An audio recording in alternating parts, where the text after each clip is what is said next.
महाराज की जय। శ్రీమద్ భాగవతము తృతీయ స్కందము అధ్యాయం 25. ఈ అధ్యాయం పేరే భక్తి యోగ మహిమ. దయచేసి చూడండి, మనకు చతుర్మాస్యంలో భక్తి చేయాలి అని ఆచార్యులు చెప్తారు. మరి ఆ భక్తి గురించి మనకు కపిల భగవానుడు బోధిస్తున్నాడు. ఎంత అద్భుతం! మళ్ళీ ధ్యాన యోగం గురించి కృష్ణ భగవానుడు 6వ అధ్యాయంలో బోధిస్తున్నాడు. మేబీ ఈ 4 నెలల్లో భగవత్ కృప ఉంటే భక్తి యోగం, భగవద్గీతలో కూడా ఉన్న భక్తి యోగం వరకు కూడా మనం వెళ్ళొచ్చేమో అనుకుంటున్నాను. చూద్దాం భగవత్ అనుగ్రహము. 12వ శ్లోకం. మైత్రేయ ఉవాచ ఇతి స్వమాతుర్నిరవజ్యమీప్సితం నిశమ్య పుంసాం అపవర్గవర్ధనం ధియాభినంద్యాత్మవతాం సతాం గతిః బభాష ఈశ స్మితశోభితాననః. 13వ శ్లోకం. శ్రీ భగవానువాచ యోగా ఆధ్యాత్మిక పుంసాం మతో నిశ్రేయసాయ మే అత్యంతో పరతిర్యత్ర దుఃఖస్య చ సుఖస్య చ. 14వ శ్లోకం. తమిమం తే ప్రవక్ష్యామి యమవోచం పురాణఘే ఋషీణాం శ్రోతు కామానాం యోగం సర్వాంగ నైపుణం. 15వ శ్లోకం. చేతః కల్వస్య బంధాయ ముక్తయే చాత్మనో మతం గుణేషు సక్తం బంధాయ వ్రతం వా పుంసి ముక్తయే. 16వ శ్లోకం. అహం మమాభిమనోత్తైః కామలోభాదిభిర్మలైః వీతం యదా మనఃశుద్ధం అదుఃఖం అసుఖం సమం. తాత్పర్యం భాష్యం శిల ప్రభుపాదులు రచించారు. ఓం అజ్ఞానతిమిరాంధస్య జ్ఞానాంజనశలాకయా చక్షురున్మిలితం యేన తస్మై శ్రీ గురవే నమః. నమో విష్ణుపాదాయ కృష్ణప్రేష్ఠాయ భూతలే శ్రీమతే భక్తి స్వరూప దామోదర స్వామినితి నామినే. నమో విష్ణుపాదాయ కృష్ణప్రేష్ఠాయ భూతలే శ్రీమతే భక్తి వేదాంత స్వామినితి నామినే. నమస్తే సరస్వతీ దేవీం గౌరవాణి ప్రచారిణే నిర్విశేష శూన్యవాది పాశ్చాత్య దేశధారిణి. జయ శ్రీ కృష్ణ చైతన్య ప్రభు నిత్యానంద శ్రీ అద్వైత గదాధర శ్రీవాసది గౌర భక్తవృంద. హరే కృష్ణ కృష్ణ కృష్ణ హరే హరే హరే రామ రామ రామ హరే హరే.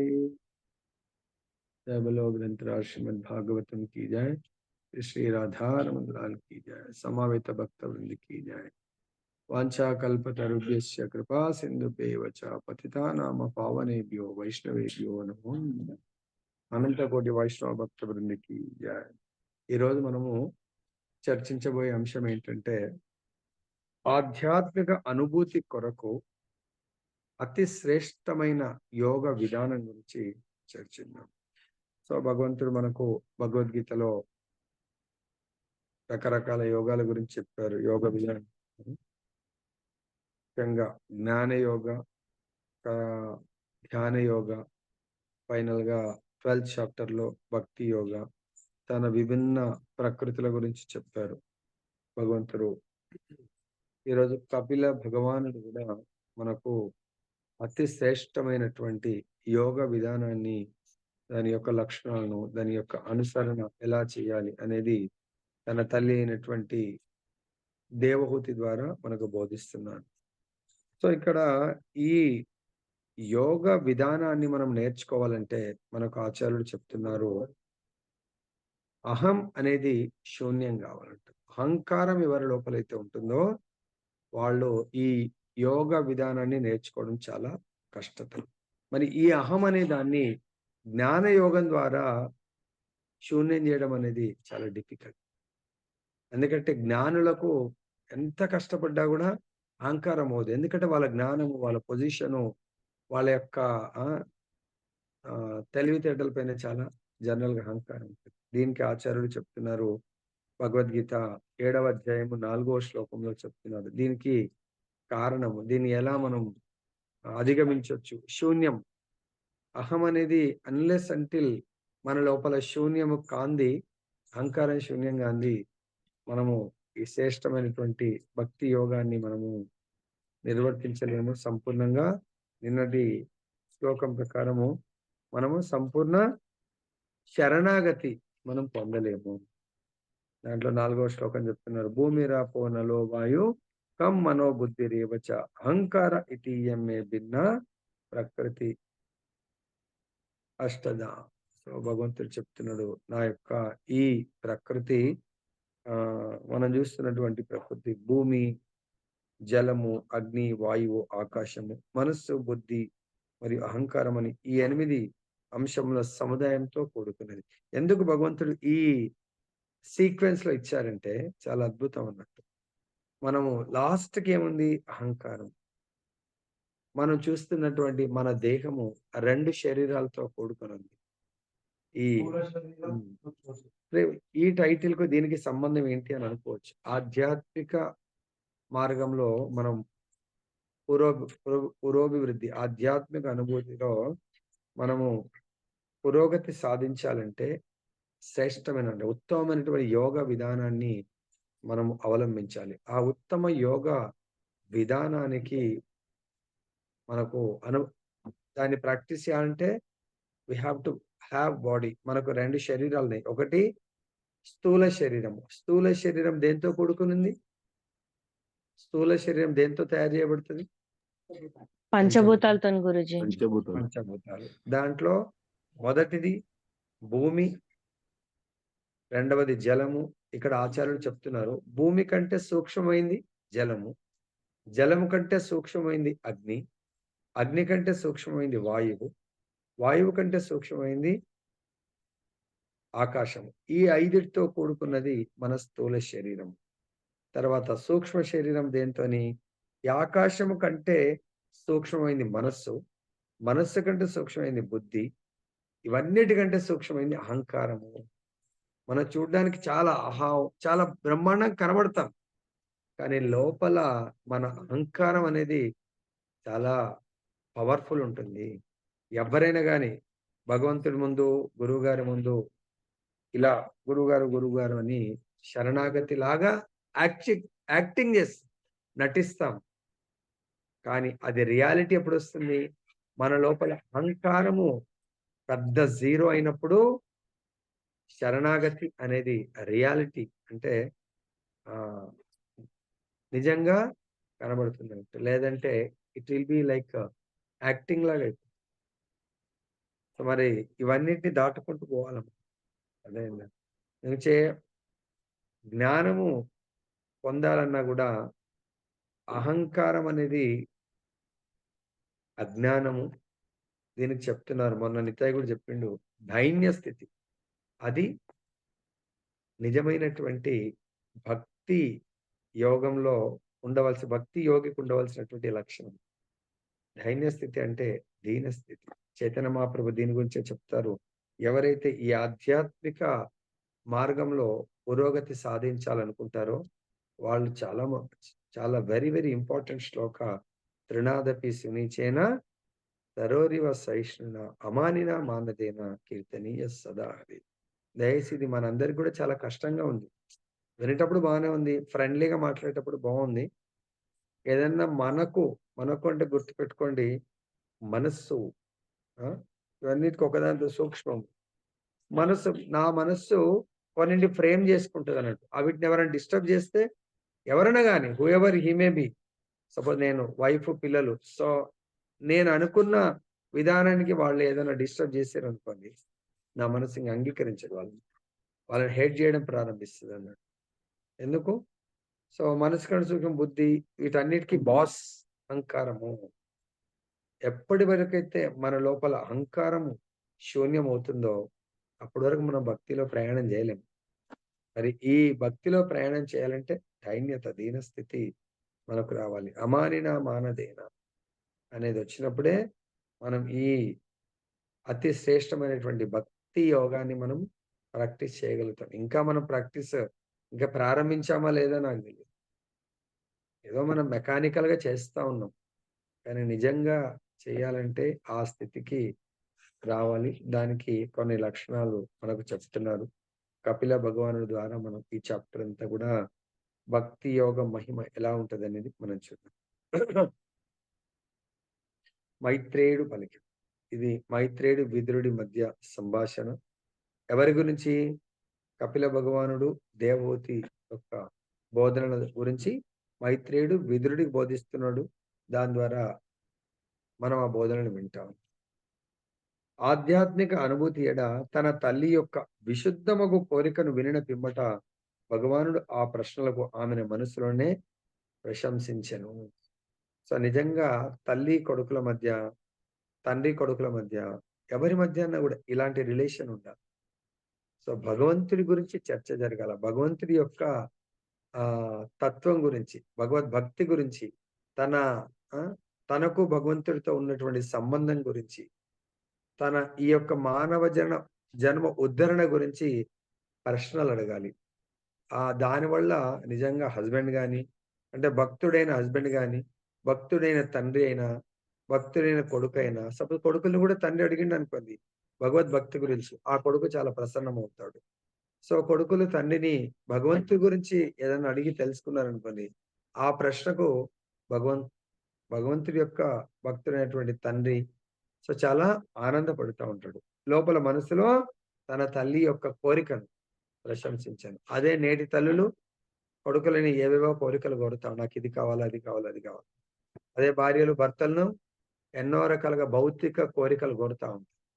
సేమ్ థింగ్ భర్తలు భార్యలను గూడా అలా. ఈ భౌతికం కాకుండా ఆధ్యాత్మిక కోరికలను కోరాలి. ఆ విధంగా అతడు ఆత్మానుభవమునందు అనురక్తులైన తత్వవేత్తల పథమును దరహాసంతో వివరించదు. ఎప్పుడైతే తల్లి కోరుకున్నదో ఆధ్యాత్మిక మార్గము అంటే ఆత్మానుభవం గురించి సో, దాంట్లో ఆల్రెడీ ఆ మార్గంలో ప్రయాణించినటువంటి గొప్ప భక్తులు, ప్రయాణిస్తున్నటువంటి గొప్ప భక్తుల గురించి చెప్పదలుచుకుంది. ఆనందంతో చెప్పడానికి సిద్ధమయ్యారు కపిల భగవానుడు.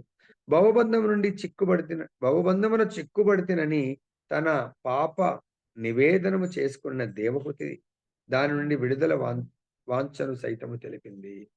ఇది నిజమైన కోరికలు భర్తతో గాని, తండ్రితో గాని, కొడుకుతో గాని, ఫ్రెండ్స్‌తో గాని, ఎవరైనా భక్తులతో నేను తనను తాను దైన్య స్థితి ఆమె ఉత్తమ భక్తురాలని మనని అలా ఊహించుకోమని చెప్పడానికి కొరకు దేవహూతి ఎవరు? అంత ఉత్తమ భక్తుడి భార్య స్వయం భగవంతుడిని పుత్రుడిగా పొందేంత అర్హత ఉన్నదంటే ఆమె ఈ భౌతిక ప్రపంచంలో చిక్కుబడి ఉంటుందా? కానీ మనందరం చిక్కుకొని ఉన్నాము కాబట్టి దేనివల్ల చిక్కుకున్నాము? పాప, పుణ్య, కర్మ బంధనాల్లో. ఇక్కడ పాపం అని చెప్తుంది. పాప నివేదనను చేసుకొనిన దేవహూతి నన్ను విడుదల కావించు. ఈ యొక్క భౌతిక ప్రపంచమనే జైలు నుంచి నన్ను విడుదల కావించు, ముక్తిని కావించు అని తన యొక్క కుమారుణ్ణి వేడుకుంటుంది. భవబంధం నుండి ముక్తిని పొంది మానవ జీవితపు పూర్ణత్వ స్థితిని బడేటకు నిజంగా యత్నించు వారులకు ఆమె కపిల భగవాన్ని అడిగిన ప్రశ్నలు ఆసక్తికరం లేదు. ఎవరైతే నిజంగా ఈ భౌతిక ప్రపంచముని ముక్తి కోరుకుంటున్నారో వాళ్లకు ఈ దేవహూతి అడిగినటువంటి ప్రశ్నలు చాలా నిజ జీవితంలో ఉపయోగకరంగా ఉంటాయి. నిన్ననే చెప్పారు సంసార వృక్షం, సంసార బంధనాలు, భౌతిక బంధుత్వాలు వీటి నుంచి ముక్తిని కలిగించమని వేడుకుంటుంది. చాలా ఆసక్తికరమైనది. ఆధ్యాత్మిక జీవితమును అంటే తన సహజ స్థితి బ్రాకెట్లు ఎంత అద్భుతంగా ఆధ్యాత్మిక జీవితం అనేది మన సహజమైనటువంటి జీవితము. ఆధ్యాత్మిక జీవితం మనం రోజు ప్రాక్టీస్ చేయకపోతే మనం జీవిస్తున్నది ఆర్టిఫిషియల్ లైఫ్ అంటే అసహజమైనటువంటి జీవితము. ఓకే. కష్టపడి పని చేస్తున్నాము, డబ్బులు సంపాదిస్తున్నాము. ఆ డబ్బుల్ని పిల్లలకు ఖర్చు పెడుతున్నాము, ఇతరులకు ఖర్చు పెడుతున్నాము. ఇదైతే చెట్టు కూడా చేస్తుంది. చెట్టు చాలా కష్టపడి సూర్యరశ్మి నుంచి శక్తిని తీసుకుంటుంది. కార్బన్ డయాక్సైడ్ గాలిని తీసుకుంటుంది. నీళ్ళని భూమి నుంచి తీసుకుంటుంది. ఏమిస్తుంది? కష్టపడి వాటిని తీసుకొని ఫలితాన్ని ఇతరులకు ఇస్తుంది. మరి చెట్టు కంటే మీరు ఏ విధంగా గొప్ప అండి? చెప్పండి. చెట్టు నేచర్ నుంచి తీసుకొని మనకిస్తుంది పండ్లని, పూలనిస్తుంది. మరి మనము నేను కష్టపడుతున్నా, నా పిల్లల్ని పోషిస్తున్నాను, భార్యను పోషిస్తున్నాను. ఇంకా వీలైతే ఇతరులకు మేలు చేస్తున్నాను. చెట్టయితే తన పిల్లలకు, తన భార్యకు గాదు, అందరికి సర్వులకు సమదృష్టితో అది మేలు చేస్తా ఉంటది. మరి చెట్టు కంటే మనం గొప్పనా? ఏమీ గొప్ప కాదు. కాబట్టి దయచేసి అలా మనము ఆధ్యాత్మిక జీవితమే మానవుడికి సహజ జీవితము. మానవుడికి కాకుండా 80 లక్షల జీవకోటికి భౌతిక జీవనమే సహజ స్థితి. భౌతిక జీవనం అంటే ఆహార, నిద్ర, భయమైతున్నము.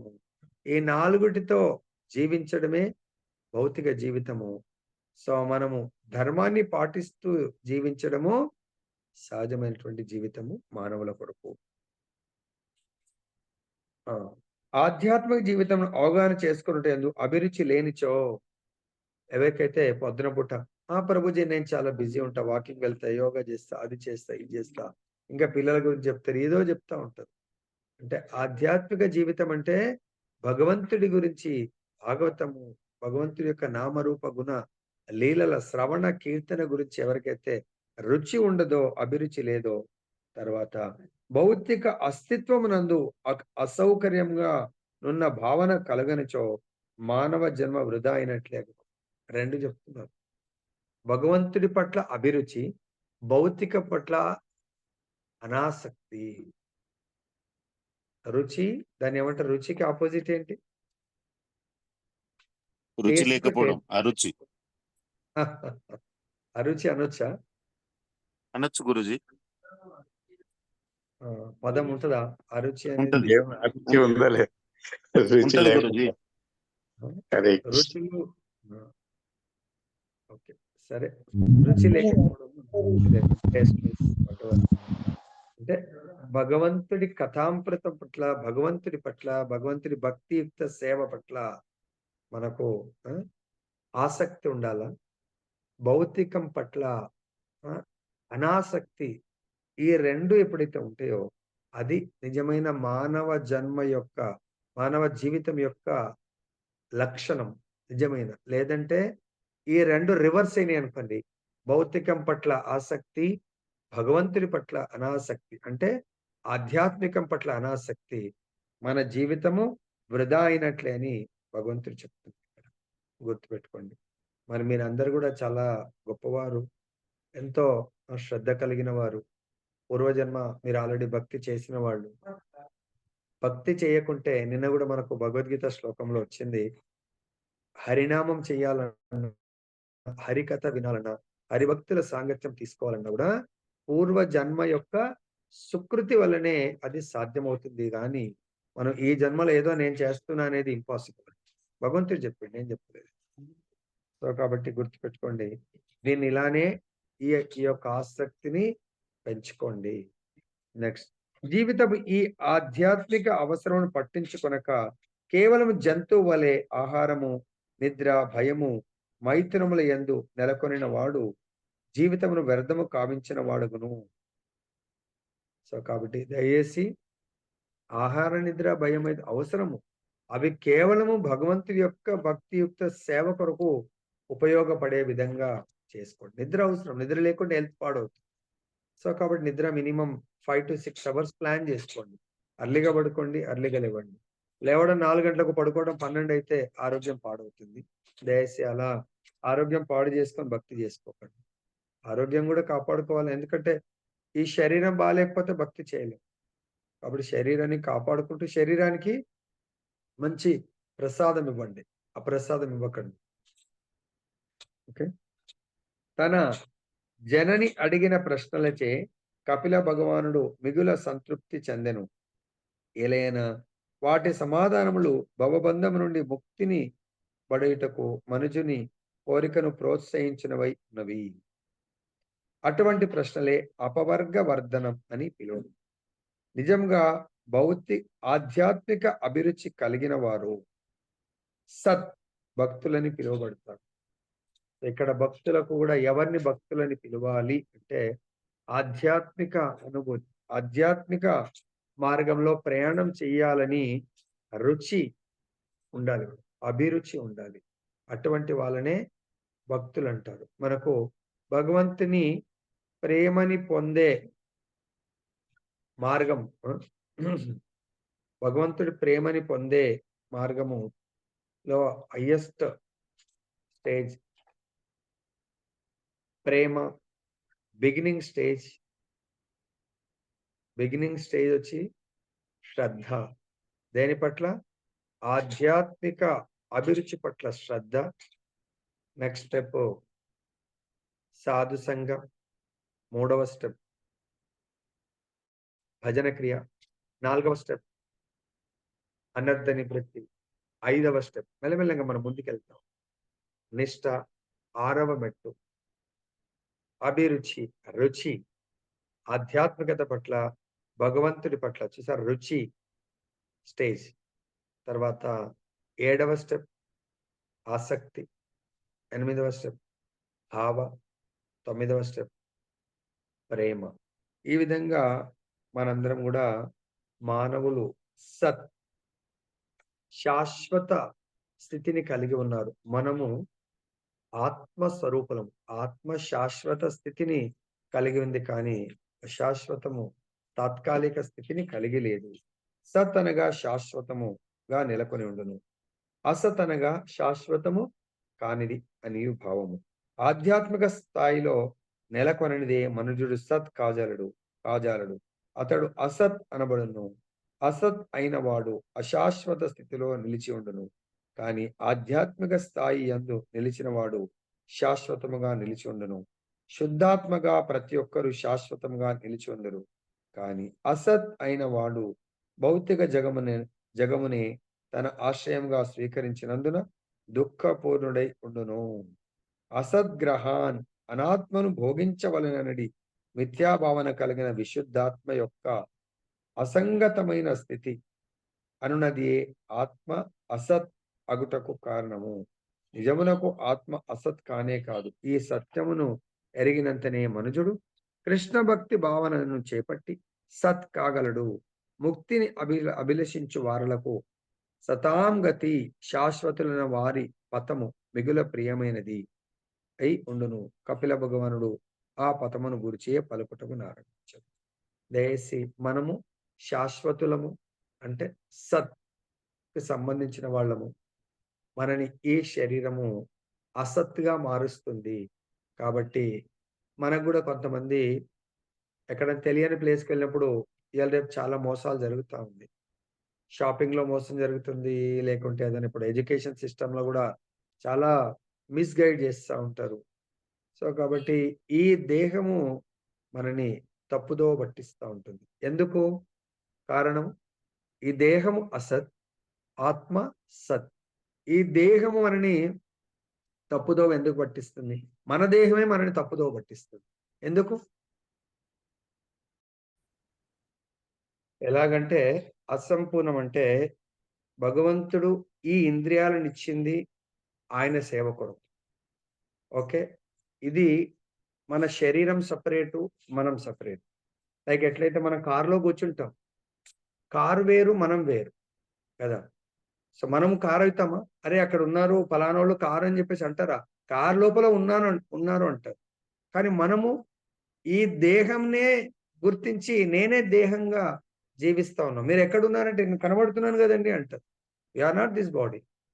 సో కాబట్టి ఈ శరీరంకున్న ఇంద్రియము, ప్రతి ఇంద్రియం ఎట్లయితే కారుకున్న ఇంద్రియాలు స్టీరింగ్ కానీ బ్రేక్ ఇవన్నీ కూడా ఆ కారు ముందుకు పోవడానికి సపోర్ట్ చేయాలి. ఎందుకు కారు ముందుకు వెళ్ళాలా?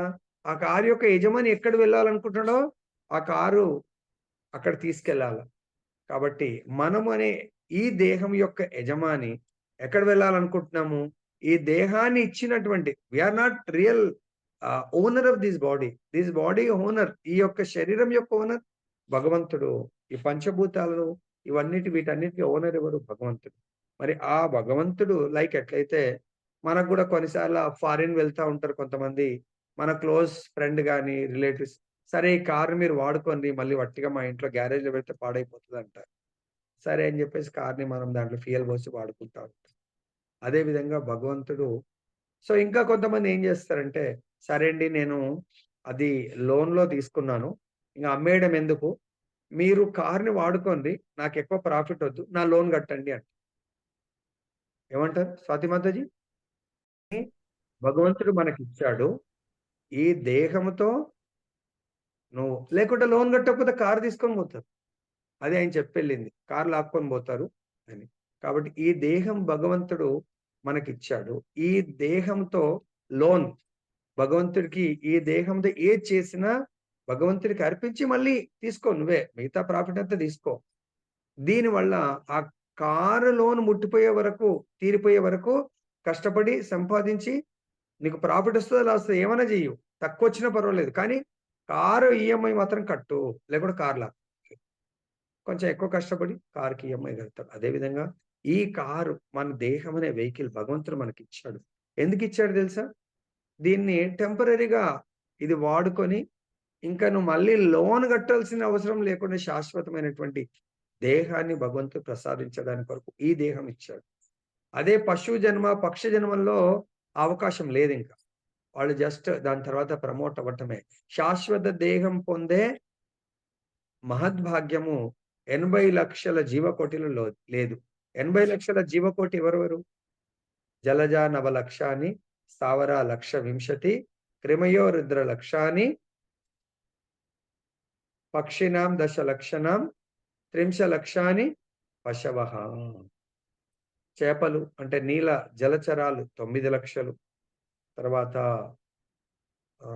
చెట్లు చేమలు 20,00,000. క్రిమి కీటకాలు 11,00,000. పక్షులు 10,00,000. పశువులకు సంబంధించినవి 30,00,000. ఈ 80,00,000కు కేవలం ఆహార, నిద్ర, భయం అయితే ఆ విధంగా జీవితం గడుపుతా ఉంటారు. వాటికి ఈ ప్రకృతి నియమాలు ఏమీ లేవు. వాటికి ఆల్రెడీ ప్రోగ్రామ్ ఏముందో అంతవరకే ఎగ్జిక్యూట్ చేసుకుంటా ఉంటాయి. కేవలం మానవుడికి మాత్రం భగవంతుడు దివ్యమైనటువంటి అవకాశం ఇచ్చాడు.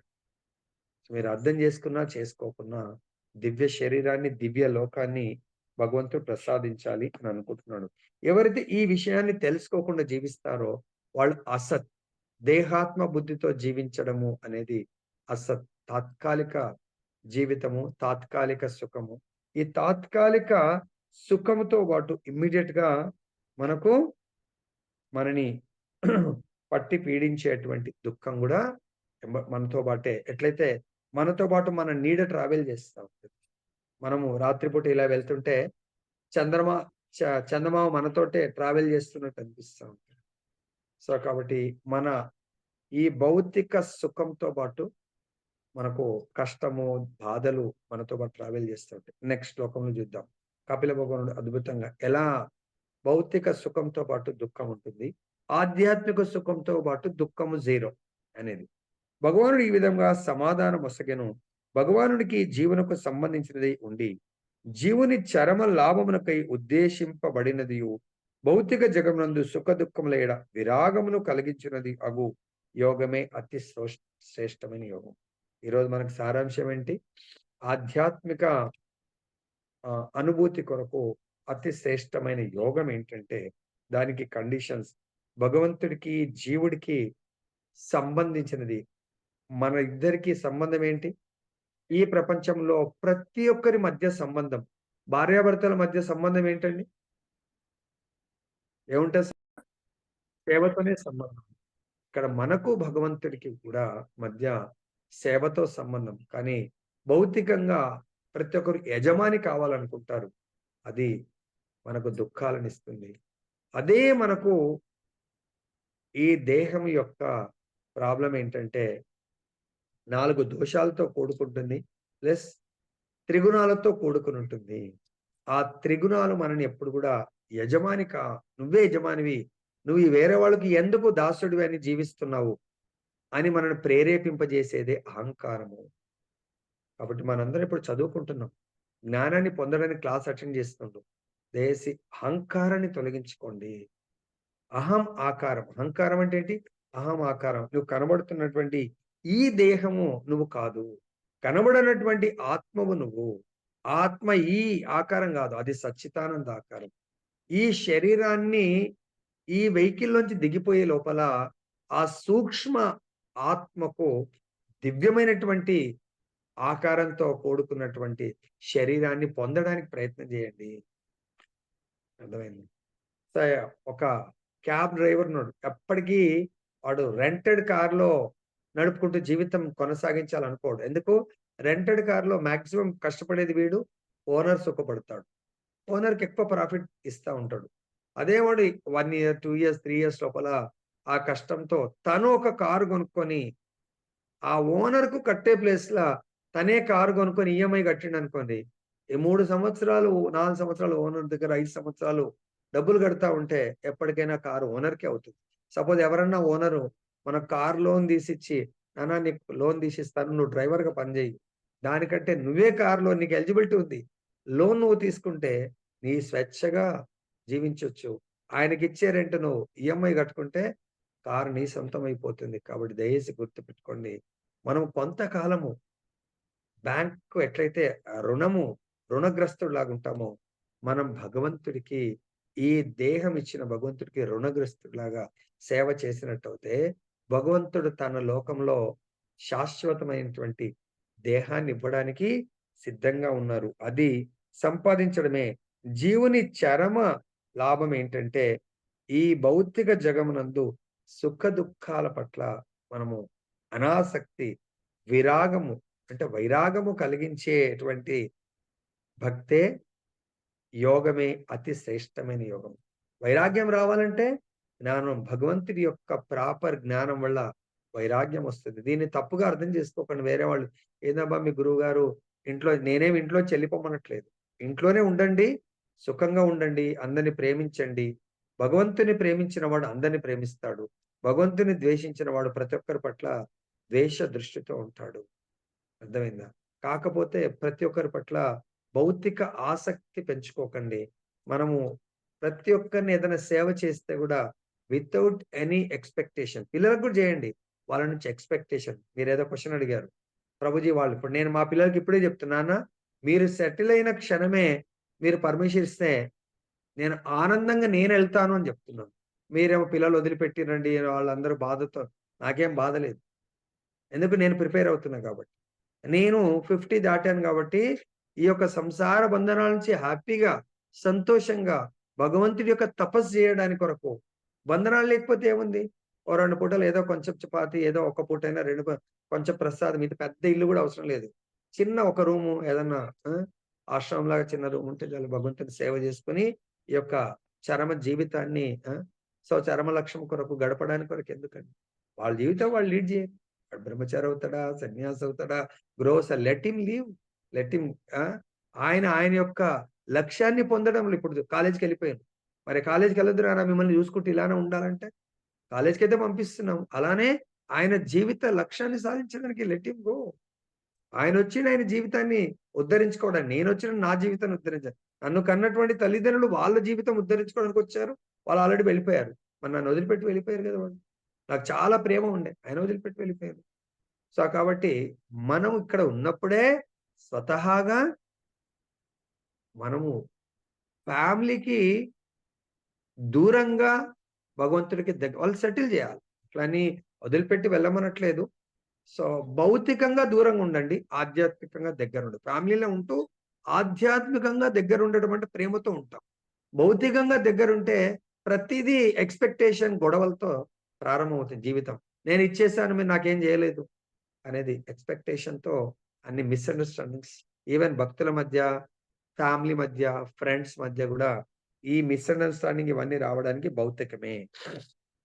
భౌతిక జగమునందు ప్రతి ఒక్కరు ఎంతో కొంత భౌతిక సుఖమును పొందవలనని యత్నించుచున్నారు. చూసారా? ఈ భౌతిక జగత్తులో భౌతిక సుఖం కంపల్సరీ ఎక్స్‌పెక్ట్ చేస్తారు. లైక్ ఎగ్జాంపుల్ భౌతిక సుఖాన్ని అందరం కలిసే ఉన్నాం. కలిసి మొన్న యాత్రకు వెళ్ళాం. అక్కడ ఒక ఎగ్జాంపుల్ చెప్పండి నీలిమ మాతాజీ. ఇటువంటి లైవ్ ఎగ్జాంపుల్స్‌తో మనము చాలా సులభంగా భక్తి మార్గంలో ముందుకు వెళ్ళగలుగుతాము. నెక్స్ట్ ఇంకేమంటున్నారు ఇక్కడ? భౌతిక జగమునందు ప్రతి ఒక్కరు ఎంతో కొంత భౌతిక సుఖమును పొందవాలని యత్నిస్తూ ఉంటారు. కానీ కొద్దిగా భౌతిక సుఖమును పొందినంతనే దానితో పాటు దుఃఖం కూడా సంప్రాప్తిస్తు సంప్రాప్తించుచుండును. ఈ జగమున విశుద్ధమగు సౌఖ్యమును ఎవరునూ పొందజాలరు. ఏ రకమైన సుఖమైనను దుఃఖముచే మిళితమై ఉండును. ఉదాహరణకు ప్రతిరోజు పాలు త్రాగవలని కోరినచో ఆవును పోషించేడి భారాన్ని తలకెత్తుకొనవలెను. పాలు త్రాగుట మంచిదే, అది సుఖకరము కూడా అయినను పాలు త్రాగుట కొరకు మనుజుడు ఎంతయో కష్టమును భరించవలసి ఉండును. కపిల భగవాన్ చే ఇచ్చట తెలుపబడిన యోగ విధానము సమస్తమగు భౌతిక సుఖ దుఃఖము నివారించుటకే ఉద్దేశింపబడినది. భగవద్గీత యందు శ్రీకృష్ణ భగవానుచే ఉపదేశింపబడినట్లు ఉత్తమోత్తమ యోగము భక్తి యోగమే. మనుజుడు ఓర్పును కలిగి ఉండుటకు యత్నించవలననియు సుఖ దుఃఖములచే కలత చెందరాదనియు భగవద్గీత యందు పేర్కొనబడినది. సౌఖ్యముచే తనకెట్టి కలత కలుగుట లేదని ఎవరైనాను పలుకవచ్చు, కానీ ఆ నామమాత్రపు సౌఖ్యమును అనుభవించిన పిమ్మట దుఃఖము వచ్చి పడునని వారెరుగరు. అదియే భౌతిక జగత్తు నియమము. యోగ పద్ధతి ఆత్మ యొక్క విజ్ఞాన శాస్త్రమని కపిల భగవానుడు పలికింది. ఆధ్యాత్మిక స్థితి యందు పూర్ణత్వమును బడియుటకే ఎవరైనను యోగమును అభ్యసించవలెను. సుఖము లేదా దుఃఖమనేది ప్రశ్నయే అచ్చట ఉదయించదు. అది దివ్యమైనది. ఏ విధంగా అది దివ్యమైనదో కపిల భగవానుడు మున్ముందు వివరింపనున్నను. ప్రారంభ పరిచయం ఇచ్చట వసుకబడింది. ఇది ప్రతి ఒక్కరూ ఈ చాప్టర్ అటెండ్ చేయండి. భక్తి యోగంలో చూడండి, సింపుల్ ఎగ్జాంపుల్ చెప్పారు. ఇప్పుడైతే డైరీ పాలు ప్యాకెట్, ఇది చాలా పూర్వకాలం గురించి చెప్తుంది.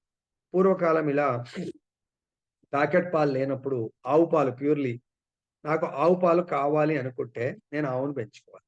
మరి పాలు తాగడం చాలా ఇష్టమే, ఒక గ్లాస్ పాలు. కానీ ఆ గ్లాస్ పాలు తాగాలంటే ఆవుని పోషించాలా, ఆవు గడ్డి, ఆవు కొరకు షెల్టరు, ఇవన్నీ కూడా మెయింటైన్ చేయాలంటే ఎంతో కష్టం. మరి ఒక పాలు ఎంతసేపట్లో? ఒక 5 నిమిషాలు తాగుతాం. 5 నిమిషాలు తాగేటువంటి ఒక గ్లాస్ పాల కొరకు సావుకు ఎంతో సమయం మనం కేటాయించాల్సి వస్తుంది. అదేవిధంగా మనము ఈ భౌతికంగా కూడా ఎన్నో సుఖాలను కోరుకుంటా ఉంటాం. సపోజ్ ఒక కారులో వెళ్ళాలనుకుంటాను. కారు లేకున్నప్పుడు పూర్వకాలం ఎడ్ల బండ్లు, సైకిలు, అంతకుముందు లేనప్పుడు కాలినడక ఉన్నప్పుడు నో యాక్సిడెంట్స్. యాక్సిడెంట్లు ఉన్నాయా? పూర్వకాలం కేవలం కాలినడకన వెళ్ళినప్పుడు ఏమీ యాక్సిడెంట్స్ లేవు. యాక్సిడెంట్లో చనిపోయారనేది లేనే లేదు. Zero accidents. మరి ఒక ఫెసిలిటీ సుఖం కోరుకున్నప్పుడు దాంతో పాటే దుఃఖము వెంబటనే ఉంది. ప్లస్ మా పక్క వాళ్ళకు ఎవరికన్నా ఒకళ్ళకు, మాకున్నది ₹1,00,000 కారు అనుకుందాం, పక్క వాళ్ళకు 20 లక్షల కారు ఉంది. అరే ఈ స్టేటస్ బాగుండదు, మనం కూడా అదే కాలనీలో ఉన్నాము, మనకి 20 లక్షలు కావాలి అనుకుంటే లేవు మన దగ్గర. మేబీ నేను గవర్నమెంట్ ఎంప్లాయీ కాబట్టి లోన్ ఇస్తుండొచ్చు. 20 లక్షలకు మళ్ళీ నేను కట్టాల్సిందంత అనవసరంగా తిరిగేది ఉంటుంది. రోజు ఆఫీస్కు 2 వీలర్ మీద తీసుకొచ్చే స్టేటస్ కొరకు 20 లక్షల కారు పెట్టుకుంటే దానికి 20,000 కట్టమన్నాడు అనుకో, కడుతూ పోవాలి ఇంట్రెస్ట్ అదంతా కూడా. మరి తిరిగేది ఉండదు. ఎప్పుడో వారంకో 15 రోజులకో వారంకోసారి టెంపుల్కి వెళ్ళినప్పుడు కారు తీసుకెళ్లేదానికి 20,000 దానికి ఇంట్రెస్ట్ అది కట్టేదానికంటే వారంకి ఒకసారి క్యాబ్ బుక్ చేసుకున్నా కూడా ఎంత ఉంటుంది చెప్పండి? సింపుల్. ఒకవేళ 20 లక్షలు 2 లక్షలు కూడా పోవచ్చు. నా దగ్గర కంఫర్టబుల్, నేను బిజినెస్ చేస్తున్నాను, అంత పెద్ద ఎత్తున నాకు ఇన్కమ్ ఉంది, సోర్స్ చాలా ఉంది అంటే okay, let me purchase 20 lakhs. నాకు ఏమీ లేదు, వచ్చేదంటేనే చాలా కష్టం ఉన్నంటే స్టేటస్ కొరకు గేట్ ముందే 20 లక్షల కారు వేస్ట్. ఓకే, ప్రయాణం చేయడానికి అది కూడా భగవంతుని మందిరానికి లేకపోతే ఇంకెక్కడ వెళ్ళడానికి 1,00,000 కారులో వెళ్ళొచ్చు, 2 లక్షల కారులో కూడా వెళ్ళొచ్చు.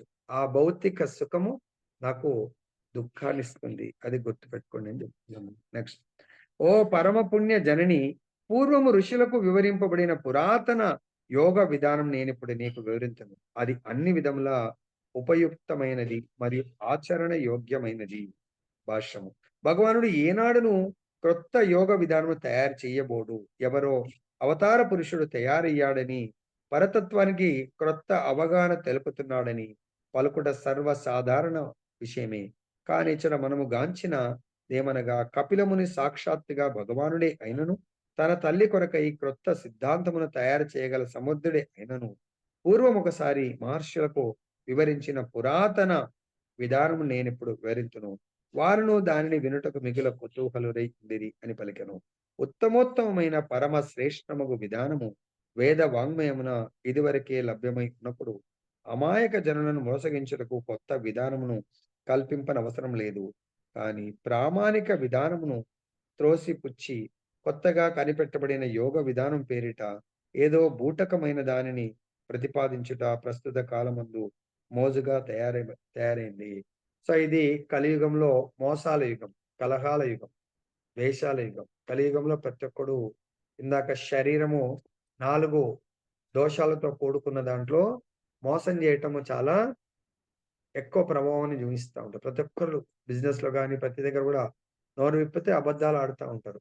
స్పెషల్గా ఆ ఈ ఆధ్యాత్మిక పేరుతో కూడా చాలా జరుగుతూ ఉంటాయి. కానీ మనం చూడాలా, ఆచరించి మనసా వాచ కర్మన ఎవరైతే ఆచరిస్తున్నారో, తన యొక్క గురు ఆదేశానుసారం ఆచరిస్తున్నారో, మళ్ళీ సాధు శాస్త్ర గురు, సాధువులు శాస్త్రం ఏమైతే చెప్పిందో అదే మన గురువు గారు చెప్తున్నారా లేదా, ఆ మార్గంలో మనకు స్వయం అంటే స్వీయ తృప్తి అంటే ఆత్మానుభవ అన్ని కొంచెమని మనకు అనిపిస్తుందా లేదా, మనం ఆ ప్రాక్టీస్ లో మనకు ఆనందం వస్తుందా లేదా చెక్ చేసుకొని దాంట్లో ముందుకు వెళ్ళాలి తప్ప ఎవరో ఏదో మిరాకిల్స్ చేస్తారు, ఇట్లా విభూతి ఇచ్చేస్తున్నారు, ఇంకేదో గోల్డ్ ఇట్లా సృష్టించి మనకేదో ఇస్తున్నారు, లేకుంటే ఇంకెన్నో మాయలు చేస్తూ ఉంటారు.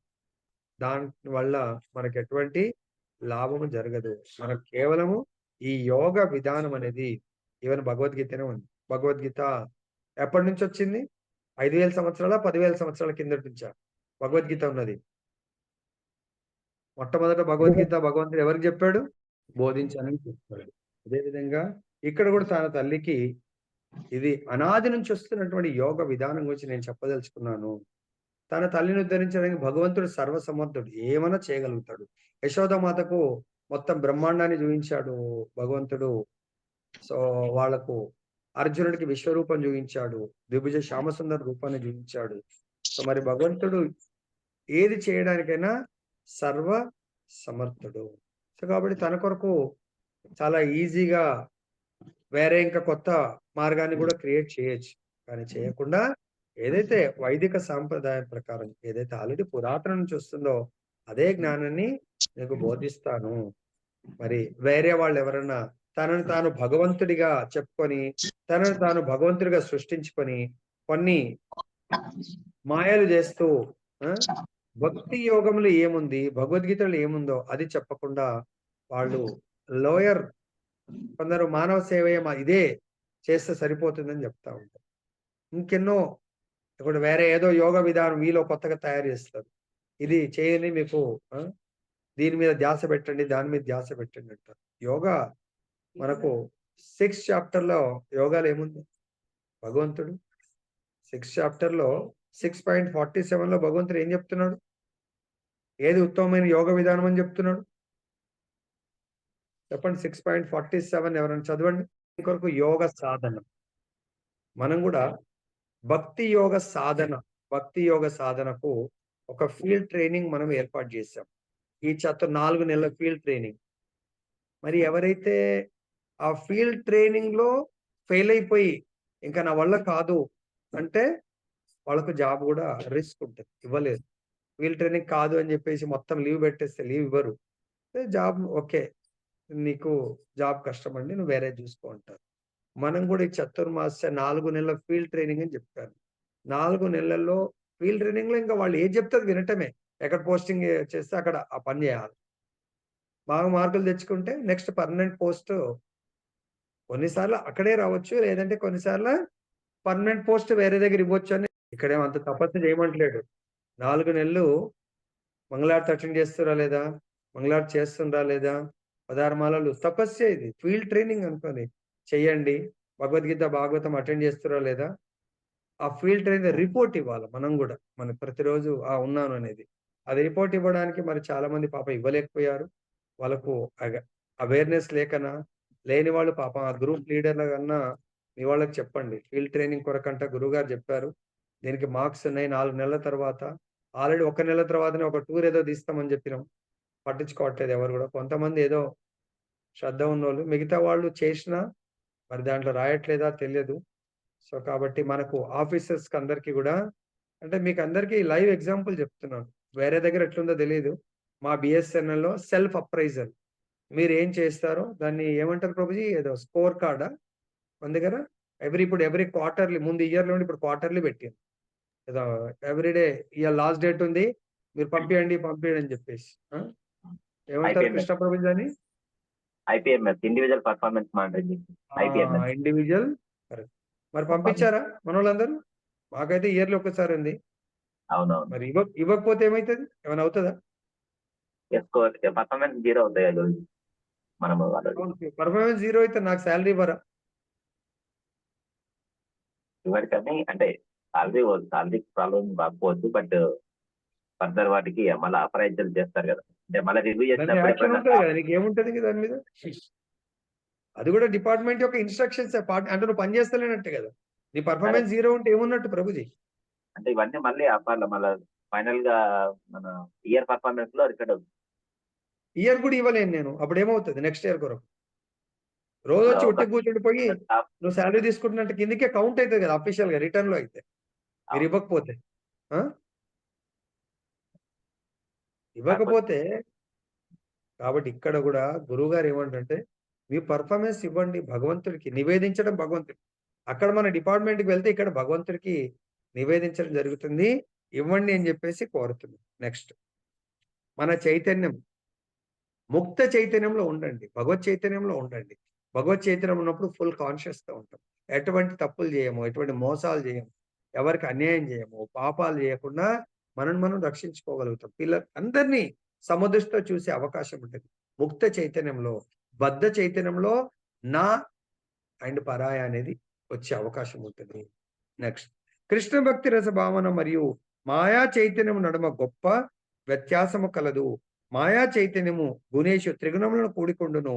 దాని ప్రభావం మనుజుడు కొన్ని మార్లు సత్వగుణమునందు జ్ఞానమునందు వర్తించగా ఇంకొన్ని మార్లు రజోగుణమునందు మరికొన్ని మార్లు తమోగుణమునందు వర్తించను.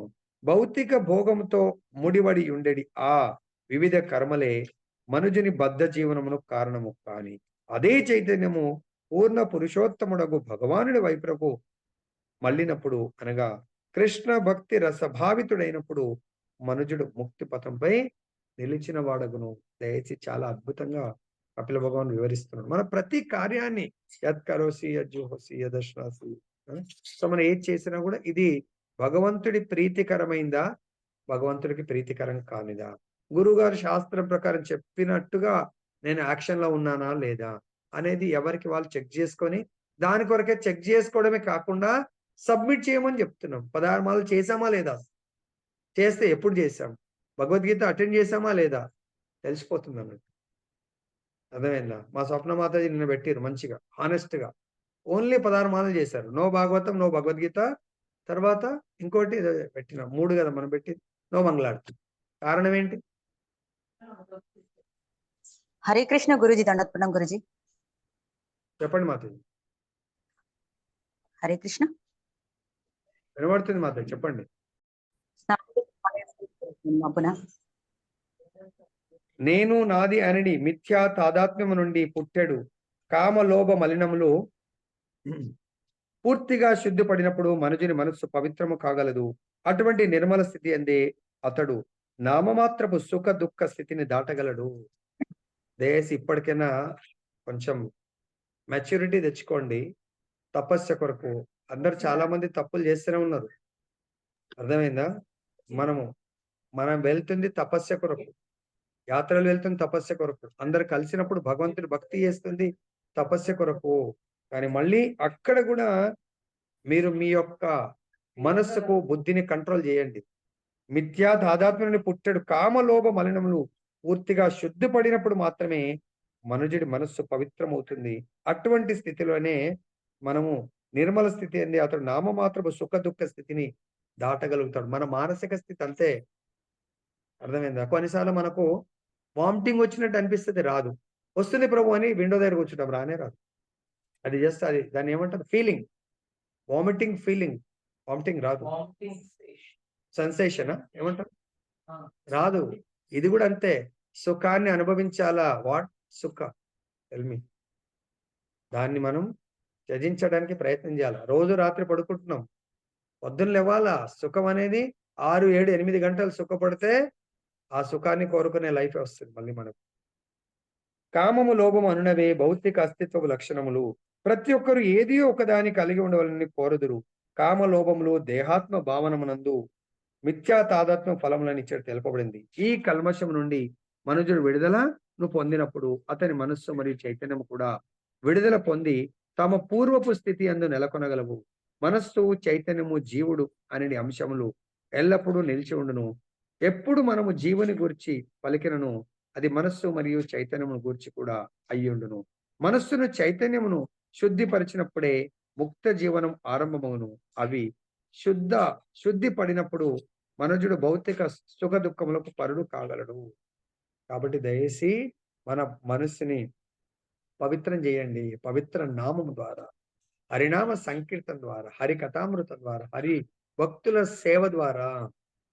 ఒక్కటి గుర్తుపెట్టుకోండి, హరి సేవ కంటే కూడా హరిభక్తుల సేవ చాలా ఉత్తమమైంది. అన్లెస్ అంటే మనకు ఫిజికల్ గా, ఇంతకుముందు మొన్న కూడా ఒక లీల చెప్పాను నేను. ఏం లీల ఉండేది? ఒక భక్తుడు ఏముండేది, గురువు గారు చెప్తాడు శిష్యుడికి, భగవంతునితో ఈక్వల్ గా భగవంతుడి యొక్క భక్తులను, వైష్ణవులని చూడు. గురువు గారు భగవంతుడి యొక్క సమానంగా నేను చూడలేను. ఓకే, ఎగ్జామ్షన్ ఇస్తాడు. సో గురువుతో సమానంగా చూడు. గురువు గారు, నా హృదయంలో భగవంతుడికి తర్వాత మీకు గురువు గారికే స్థానం ఉంది, ఇంకెవ్వరికి అంత ఈక్వల్ స్థానాన్ని ఇవ్వలేను. అప్పుడు ఏమంటాడు, సరే గురుభాయ్ అంటే మీ ఇంట్లో ఒక తల్లిదండ్రికి పుట్టిన అన్న తమ్ముళ్ళు ఎట్లనో ఇది కూడా మీ యొక్క అన్న తమ్ముళ్ళలాగా చూడండి. అది మాత్రం తమ్ముళ్ళు కాదుగా, అన్నల్లాగా చూస్తాడు. అలా చూసి వాళ్లకు ప్రసాదం, ఆతిథ్యం ఇచ్చిన తర్వాత ఆ భావన అంటే గురువు గారి యొక్క వచనాలను యాజ్ ఇట్ ఈజ్ గా స్వీకరించి దాన్ని అమలు పరచడంలో సాక్షాత్ ఆయన ఇంటికి భోజనానికి ఎవరెవరు వచ్చిండ్రు? మహాజనులు, దేవతలు, ఋషులు అందరు వచ్చారు. ఆయన పేరేంటి గుర్తుందా? లాలాచార్య. లాలాచార్య ఇంటికి, మన ఇంటికి రాగలుగుతారా? దేవతలు, మహాజనులు, నారదుడు రాగలుగుతారా? రాగలుగుతారు. ఎప్పుడు? గురువు గారి ఆదేశానుసారం మీరు జీవితం గడపడం ప్రారంభించండి, తప్పకుండా జరుగుతుంది. కానీ అదే కష్టం మనకు.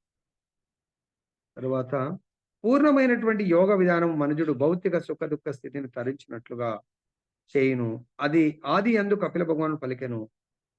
అది ఏ విధంగా సాధ్యమనే విషయం ఇచ్చట వివరింపబడింది. దాని కొరకు మనుజుడు తన మనస్సును, చైతన్యమును శుద్ధిపరచుకొనవలెను.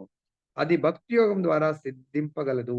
నారద పంచరాత్రమునందు వివరింపబడినట్లు తత్పరత్వేన నిర్మలం మనుజుని మనస్సు, ఇంద్రియములు తప్పక శుద్ధిపడవలను. శ్రీకృష్ణ భగవాని భక్తియుత సేవ యందు నెలకొనటే దానికి సరి అయిన విధానము. మనస్సుకు ఏదో ఒక వ్యాపకం అవసరము. దానిని ఎవ్వరూ ఖాళీగా ఉంచలేరు. మనస్సును ఖాళీగా ఉంచటకు లేదా శూన్యంగా చేయుటకు ఏవో మూర్ఖపు యత్నములు చేయబడుచున్నను. అది అసాధ్యమగు విషయము. మనస్సును శ్రీకృష్ణుని యందు నెలకొల్పుటే దానిని పవిత్ర మనర్చుటకు ఏకైక మార్గము. మనస్సుని ఎల్లప్పుడూ ఏదో ఒక కార్యమునందు నెలకొల్పవలెను. దానిని కృష్ణ చింతన యందే నెలకొల్పినచో సహజంగానే చైతన్యము పవిత్రం కాగలదు. అప్పుడు కామ లోభములు ప్రవేశించడానికి అవకాశమే లేదు. సో దీనికి భగవంతుడు మన మనస్సుని ఎప్పుడూ భగవంతుడి దగ్గర కేంద్రీకరించాలి. తర్వాత మన ఇంద్రియాలను భగవత్ సేవలో నియుక్తం చేయాలి అని మనకు ఇక్కడ కపిల భగవానుడు బోధిస్తున్నాడు. దీనికి మనము చాలాసార్లు ఎగ్జాంపుల్ తీసుకుంటా ఉంటాం. ఏ ఆచార్యుడిది? ఎవరు దానికి చాలా సూటబుల్ ఆచార్య? ఎలా మనకు మన మొత్తం ఇంద్రియాలన్నిటినీ కూడా భగవత్ సేవలో నియుక్తం చేయడానికి కొరకు ఏ శ్లోకం ప్రభుజీ? మన జయబలి శ్రీనివాస్ ప్రభుజీ. సవై మన కృష్ణ పదారవిందయో వచాంసి వైకుంఠ గుణానువర్ణనే శృతిం చకారాచ్యుత సత్కథోదయ. Very good. ఇది భగవద్గీత అంటే అఫ్ కోర్స్ ఇది భాగవతంది.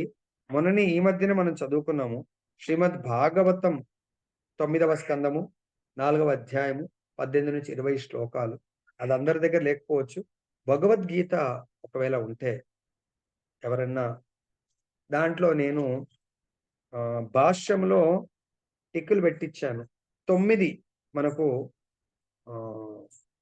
ఫార్ములాస్ అంటే 9 ఈ ఇంద్రియాలు మొత్తాన్ని కంట్రోల్ చేయడానికి కొరకు 9ని పాటించండి అని చెప్పేసి ఆ పారాగ్రాఫ్ లాస్ట్ కంటే ముందు ఆ శ్లోకం కింది పారాగ్రాఫ్ ఒకసారి ఎవరు చదవగలుగుతారు?